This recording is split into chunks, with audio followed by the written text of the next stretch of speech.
সখীপুরে গভীর রাতে অগ্নিকাণ্ডে 3 দোকান পুড়ে ছাই।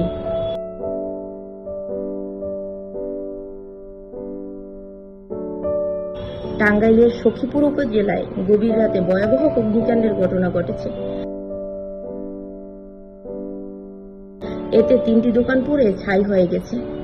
সোমবার 23 ফেব্রুয়ারি ঘটনাটি ঘটে দিবাগত রাত 11:50 দিকে উপজেলার 3 নং গজারিয়া ইউনিয়নের কালীপাড়া বাজারে এই অগ্নিকাণ্ডের ঘটনা ঘটে। ভুক্তভোগীরা বলেন, সোমবার 23 ফেব্রুয়ারি ঘটনাটি ঘটে দিবাগত রাত 11:50 দিকে উপজেলার 3 নং গজারিয়া ইউনিয়নের কালীপাড়া বাজারে এই অগ্নিকাণ্ডের ঘটনা ঘটে। ভুক্তভোগীরা বলেন, সাবেক ইউপি সদস্য শাহাদাত হোসেনের মনোহরি দোকান, জলিল মিয়ার ইলেকট্রনিক্স মেরামতের দোকান এবং সাংবাদিক কামাল হোসেনের ওষুধের দোকান। আগুনে দোকানগুলোর মালামাল সম্পূর্ণ পুড়ে যায়। স্থানীয়রা আগুন দেখতে পেয়ে দ্রুত নিয়ন্ত্রণের চেষ্টা চালালেও আগুনের তীব্রতায় স্বল্প সময়ের মধ্যেই দোকানগুলো বশীভূত হয়ে পড়ে। ক্ষতিগ্রস্তরা জানান, এতে প্রায় 20 লাখ টাকার ক্ষয়ক্ষতি হয়েছে।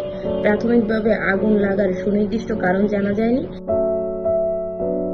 এ ঘটনা এলাকায় শোক ও উদ্বেগের সৃষ্টি হয়েছে। মোহাম্মদ শাহাদাত হোসেন, আমার বাজারে একটি মনোহারি দোকান ছিল। দোকানে অনেক পানি ছিল। রাত্রি 11:50 সম্ভবত এই টাইমে আমি বাড়িতে শব্দ পাই যে প্রচণ্ড বিকট শব্দ হচ্ছে। শব্দ হওয়ার তাৎক্ষণিক এখানে আসি, আইসা দেখি যে ভয়াবহ। তৎক্ষণাৎ ফায়ার সার্ভিসে খবর দিই। ওনারা ফায়ার সার্ভিসের লোকজন এসে দ্রুত আগুন নিভে ক্ষয়ক্ষতি পরিমাণ অনেকটাই হইতো। আর বাজারে অনেকগুলো ঘর পড়তো। আমার এবং পাশে যে আর একটা ইলেকট্রিসিটি দোকান ছিল, 2টা ঘর পড়ছে।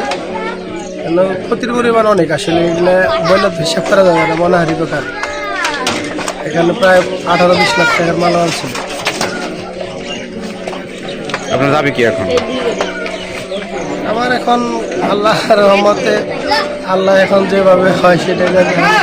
এখানে আমি দাবি কার কাছে করবো? দাবি শুরু করা কিছু। আগুনের সূত্রপাত কিভাবে হয়েছে? আগুনের সূত্রপাত এখন তো প্রাথমিকভাবে এখানে তো ইলেকট্রিক ছাড়া কারেন্ট ছাড়া কিছু হওয়ার সম্ভাবনা নাই। কারণ এখানে হয়তো বৈদ্যুতিক শর্ট সার্কিট থেকে হয়েছে, যেহেতু দেখি নাই এইভাবে আর ধারণা করতে পারতেছি না। হয়তো অন্য কোনো হতে পারে। কিন্তু যেখানে আগুন লাগছে সেখানে বৈদ্যুতিক কোনো তার ছিল, যেখানে এসে প্রথম আগুন দিচ্ছে। সখীপুর থেকে গৌরাঙ্গ বিশ্বাস, সিটিজেন নিউজ।